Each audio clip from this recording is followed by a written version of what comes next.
warahmatullahi wabarakatuh. Selamat siang dan salam sejahtera bagi kita semua. Hari ini kita akan membongkar satu rahasia yang sering dipandang sebelah mata, bahwa satu kalimat bisa mengubah arah hidup dan sebuah tulisan bisa membuka pintu panggung prestasi.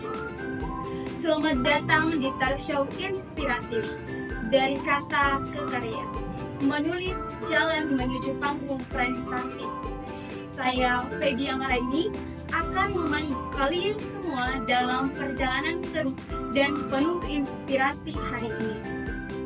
Kita akan mendengar langsung kisah dari sosok yang tak hanya menulis, tapi menjadikan tulisannya sebagai kendaraan untuk menembus batas, memenangkan perlombaan, hingga menyalakan semangat orang lain.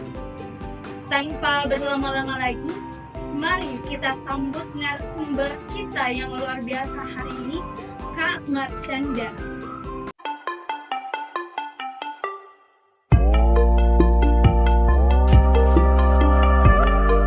Halo Sobat Inspiratif, Kak Manda sudah ada di dekat kita nih. Halo Kak Manda. Halo Baby, Bagaimana nih kabar kakak hari ini? alhamdulillah baik. Kalau sendiri bagaimana? Alhamdulillah Kak, baik. Rasanya senang sekali bisa ngobrol langsung dengan kakak hari ini. Nah, sebelum kita menyelami lebih jauh kisah-kisah inspiratif dari Kak Manda, tentu akan lebih menarik kalau kakak kenalan langsung nih dengan Sobat Inspiratif. Silakan Kak. Halo Sobat Inspiratif, jadi saya Manda, biasanya sih dipanggil Manda. Nah sekarang saya mahasiswa semester 8 yang sedang menuntut skripsi. Masya Allah, jadi teman-teman Kak Manda sekarang ini sedang menyusun skripsi. Nah, jadi apa nih Kak kesibukannya selain dari menyusun skripsi? Ya jadi selain menuntut skripsi tentunya masih banyak yang bisa kita lokasikan untuk aktif berorganisasi, belajar Islam, ikut lomba, menulis, dan tentunya misalnya memulai usaha kecil-kecilan ya sembari kita menuntut skripsi. Wah, Masya Allah sekali ya teman-teman. Baru perkenalan saja sudah terasa semangat dan kreativitas dari Kak Manda. Nah Kak, sebelum kita mengulik lebih jauh bagaimana sih perjalanan kakak dari awal hingga menemukan prestasi, aku penasaran nih Kak, apa sih yang membuat kakak pertama kali jatuh cinta pada dunia menulis? Jadi kalau ditanya soal jatuh cinta kepada dunia menulis itu sih sebenarnya dari SMA ya Kak. Jadi pas saya SMA kelas 1 saya dikenalkan sebuah aplikasi namanya aplikasi Wattpad oleh teman saya, sahabat saya. Nah, ya memang sih yang saya baca itu kayak cerita-cerita cinta-cintaan remaja, yang cerita-cerita kecil lah. Tapi setelah saya lihat kembali buku-buku saya yang saya temukan saat saya sudah ya, dewasa seperti sekarang ini, saya lihat, oh ternyata menurut saya sudah memiliki ketertarikan sejak saya SD saat masih bocil lah. Jadi ada cerita-cerita saya yang saya tulis kayak semacam diary yang saya curhat di situ, orang-orang yang tidak saya sukai, orang-orang yang membuat saya jengkel, atau mungkin saya membuat puisi untuk orang tua saya, untuk guru saya. Ya saat saya temukan, ternyata memang dari kecil ya ini ya, dan baru saya kembangkan saat sekarang. Oh, jadi teman-teman Kak Manda ini sudah mulai menulis dari yang SD. menulis kecil-kecil. Nah, jadi bagaimana nih proses kakak mengubah tulisan itu sehingga dapat diikutsertakan dalam kompetisi ataupun ditertibkan? Jadi saya ikut kompetisi itu saat sudah kuliah ya, karena pas SMA belum ada channel-channel atau informasi kalau ternyata kita bisa dilombakan seperti itu. Jadi waktu kuliah itu benar-benar terbuka jalannya untuk ikut lomba gagasan ya, yang bukan hanya cerita-cerita fiksi, tapi kita juga bisa ikut gagasan ilmiah, misalnya gagasan futuristik tertulis, gagasan teknologi asistif, gagasan kaset cinta pendidikan, dan masih banyak lainnya ya yang bisa kita tulis sekali kita berkuliah. Dan kalau di non-fiksi sendiri, ya saya sudah menulis tujuh buku antologi. Ya. Harus karena sudah 7 semester yang dilalui jadi 7 buku antologi. Masya Allah, ternyata Kak Manda ini tidak hanya menulis dalam bentuk fiksi, tetapi juga dalam bentuk non-fiktif. Jadi bagaimana tips cara kakak bisa menemukan informasi-informasi untuk bisa berkarya hingga bisa ikut dalam kompetisi atau karyanya itu bisa diterbitkan? Nah, jadi gini, Feb, kalau untuk informasi-informasi, tentunya kita harus bergabung terlebih dahulu ke circle-circle yang sevisi dengan kita. Kalau misalnya di dunia perkuliahan itu, kita bisa masuk di komunitas atau organisasi yang sama frekuensi dengan kita, yang sama-sama suka ikut lomba, sama-sama suka menulis. Jadi, saya itu memang punya teman ambis ya, Feb. Jadi kami itu benar-benar ambis. Jadi dia mengajak saya untuk ikut-ikut lomba ilmiah seperti gagasan-gagasan, lomba manajemen belajar dan segala macamnya.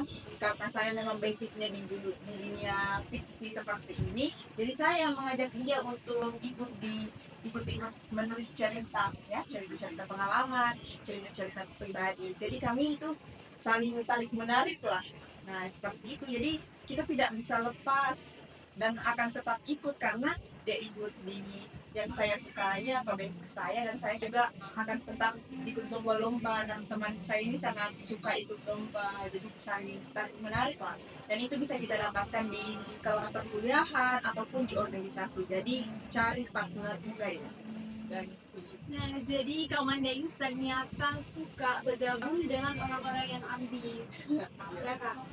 Jadi karya-karya apa saja nih yang sudah kakak terbitkan ataupun sudah diikutkan? kalau karya yang sudah diterbitkan ini ada di meja, jadi ada 7 buku antologi untuk mewakili 7 semester yang telah saya lalui. Untuk semester 8 itu coming soon ya, karena belum selesai ya, masih berproses. Kalau di ilmiah, bidang ilmiah atau di bidang akademik, ya gagasan-gagasan, gagasan tertulis, maupun lomba-lomba dari pembelajaran seperti itu.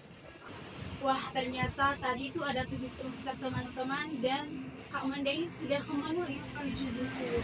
Jadi bagaimana sih sehingga kakak ini kok bisa ya kebetulan 7 semester dan sudah menerbitkan 7 buku juga?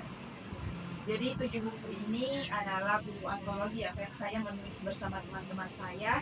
Dan waktu itu pertama kali sih saat saya bergabung di komunitas-komunitas kepenulisan. Awalnya komunitas website ya, tapi seiring dengan itu saya juga masuk ke grup-grup kepenulisan yang dibawahi langsung oleh penerbit. Jadi di sana, yang mana ya, buku pertama saya, sepertinya yang ini. Jadi buku ini oleh penerbit Hijrah, jadi saya bergabung di grupnya dan kami diajak untuk menulis buku antologi bersama dengan member-member yang ada di grup. Nah, jadilah grup. Dan dari sana saya, bagaimana kalau saya memasang target nih, misalnya 1 buku 1 semester, itu untuk mendisiplinkan diri saya. Jadi kita harus disiplin, harus punya target minimal 1 buku aja 1 semester. Itu juga saya jadikan motivasi untuk belajar menulis, karena saya belum sampai sekarang ya belum menerbitkan 1 buku solo, dan dari ke-7 ini saya belajar untuk bisa membuat 1 buku solo, dan saya targetkan insya Allah di semester 8, yaitu challenge untuk saya di semester 8 ini selain menyusun skripsi. Masya Allah, ternyata Kak Manda ini punya target teman-teman.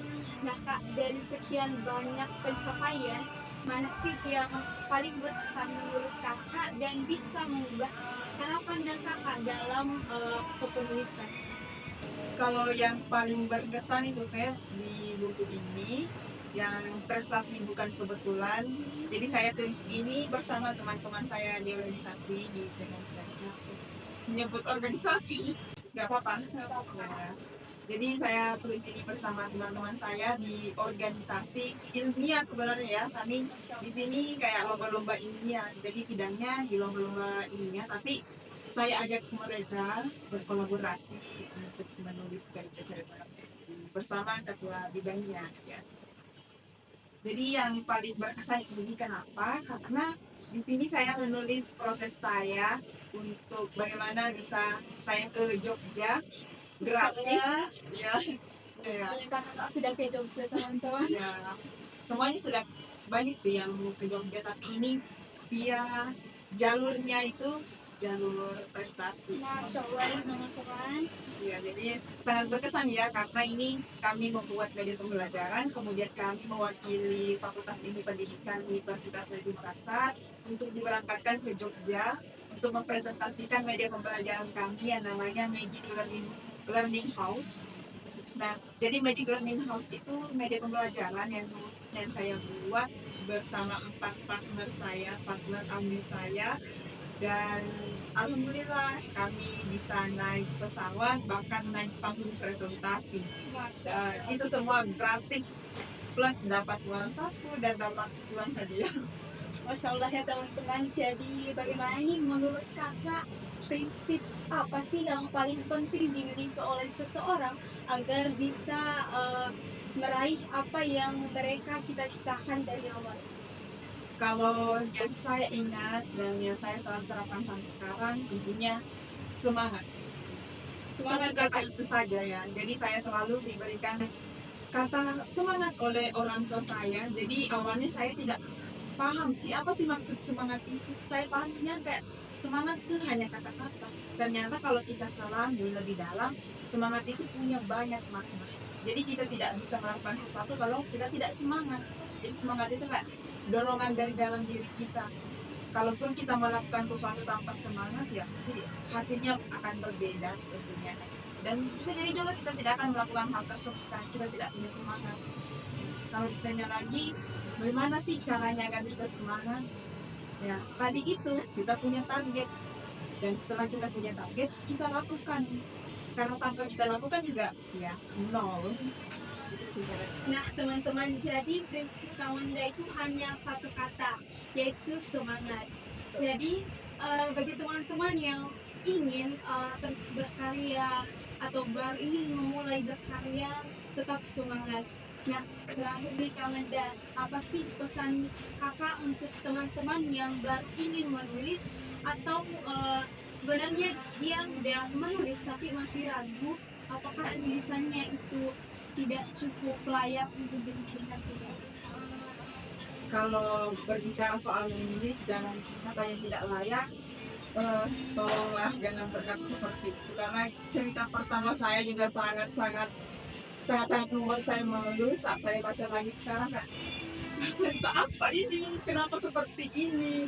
Nah, setelah saya bandingkan ternyata cerita saya yang pertama sampai ketiga ini sangat berbeda, yaitu bukan saya klaim sendiri tapi bahkan kalau dibaca oleh orang lain saya juga tidak malu. Jadi cerita ini kalau dibaca oleh orang lain saya malu guys, tapi kalau cerita ketiga ini dibaca oleh orang lain saya sudah tidak malu.